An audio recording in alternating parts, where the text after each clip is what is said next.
بسم اللہ الرحمن الرحیم۔ جنگ بزاخہ سپتمبر 632 میں ہوئی۔ یہ فتنہ ارتداد کے سلسلے کی ایک اہم جنگ تھی، جس کا مقصد اسلام کے خلاف اٹھنے والے بغاوتیوں کو کچلنا تھا، جو کہ رسول اللہ صلی اللہ علیہ وسلم کی وفات کے بعد خلافت صدیقی کے ابتدائی ایام کا زمانہ تھا۔ یہ واقعہ 11 ہجری کے آخر یا 12 ہجری کے شروع میں پیش آیا۔ مقام: یہ معرکہ بزاخہ نامی مقام پر لڑا گیا، جو سعودیہ عرب کے صوبہ حائل کے جنوب مغرب میں تقریباً 25 میل کے فاصلے پر واقع ہے اور موجودہ سعودیہ عرب کے علاقے نجد میں واقع تھی۔ یہ بنو حنیفہ قبیلے کے علاقے الیمامہ کے قریب ہے۔ جنگ بزاخہ مدینہ منورہ میں خلافت صدیق رضی اللہ تعالیٰ عنہ کا آغاز ہوا ہی تھا کہ پورے جزیرہ عرب میں فتنوں نے سر اٹھا لیا۔ کوئی زکوٰۃ دینے سے انکاری تھا، کوئی اسلام سے پھر گیا، اور کچھ جھوٹے مدعیان نبوت کھڑے ہو گئے۔ انہی میں ایک عورت بھی تھی جس نے نبوت کا جھوٹا دعویٰ کیا۔ اس کا نام تھا سجا بنت حارث، جو بنی تغلب کی عورت تھی اور اپنے قبیلے کے بڑے لشکر کے ساتھ یمامہ کے فتنے کی طرف بڑھی۔ طلیحہ کا فتنہ: ادھر نجد کے علاقے میں طلیحہ بن خویلد الاسدی نے بھی نبوت کا دعویٰ کر دیا تھا۔ وہ بزاخہ کے مقام پر اپنے قبیلے اور حمایتیوں کو جمع کر کے ایک بڑی طاقت بن بیٹھا۔ طلیحہ اپنے آپ کو نبی کہتا اور لوگوں کو یہ دھوکہ دیتا کہ اس پر وحی آتی ہے۔ اس کے ساتھ بڑے بڑے جنگجو اور سردار بھی شامل ہو گئے، جن میں عیینہ بن حصن قبیلہ بنو فزارہ کا سردار بھی تھا۔ مدینہ میں یہ خبریں پہنچی تو حضرت ابوبکر صدیق رضی اللہ تعالیٰ عنہ کا دل غیرت ایمانی سے بھر آیا۔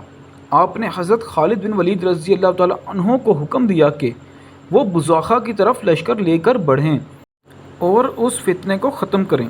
دونوں لشکروں کا سامنا: ایک طرف حضرت خالد بن ولید رضی اللہ تعالیٰ عنہ کا لشکر تھا، جس میں مجاہرین و انصار اور ایمان کی حرارت رکھنے والے صحابہ کرام شامل تھے۔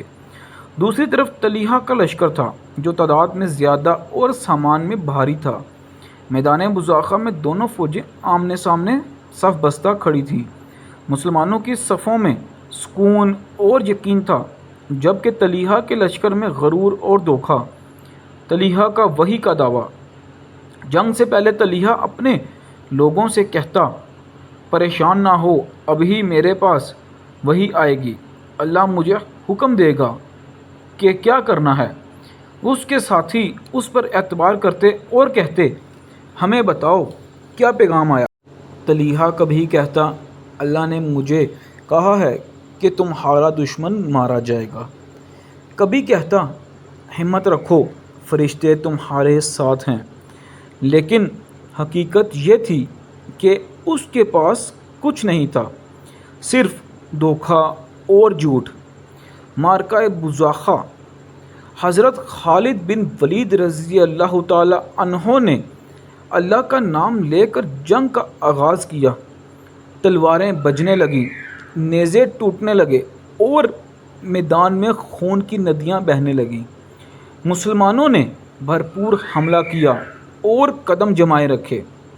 ابتدا میں جنگ سخت رہی، مگر جب اللہ کی مدد نازل ہوئی تو طلیحہ کے لشکر میں کمزوری آنے لگی۔ اسی دوران طلیحہ اپنی وحی کا انتظار کرتا رہا۔ لوگ اس کے پاس آتے اور پوچھتے، کیا حکم ہے؟ وہ کہتا، اللہ نے کہا ہے کہ تمہارے لیے میدان کھلا ہے، لیکن حقیقت اس کے برعکس تھی۔ عیینہ بن حصن کی مایوسی: عیینہ بن حصن، جو طلیحہ کا اہم ساتھی تھا، بار بار اس کے پاس جاتا اور پوچھتا، اے طلیحہ، کہاں ہے تمہاری وحی؟ ہم کٹ رہے ہیں اور تم خاموش ہو۔ آخر کار جب شکست سامنے نظر آنے لگی تو عیینہ کو بھی احساس ہو گیا کہ یہ سب جھوٹ ہے۔ مسلمانوں کی تلواریں برق کی طرح چمک رہی تھی اور طلحہ کے ساتھی ایک ایک کر کے گر رہے تھے۔ فتح بزاخہ۔ کچھ ہی دیر میں مسلمانوں نے میدان مار لیا۔ طلحہ اپنی جان بچا کر بھاگ نکلا اور عورتوں کے ایک قبیلے میں چھپ گیا۔ یوں اس کا جھوٹا دعویٰ زمین میں بوس ہو گیا۔ مسلمانوں نے اس معرکے میں اللہ کے دین کو سر بلند کیا۔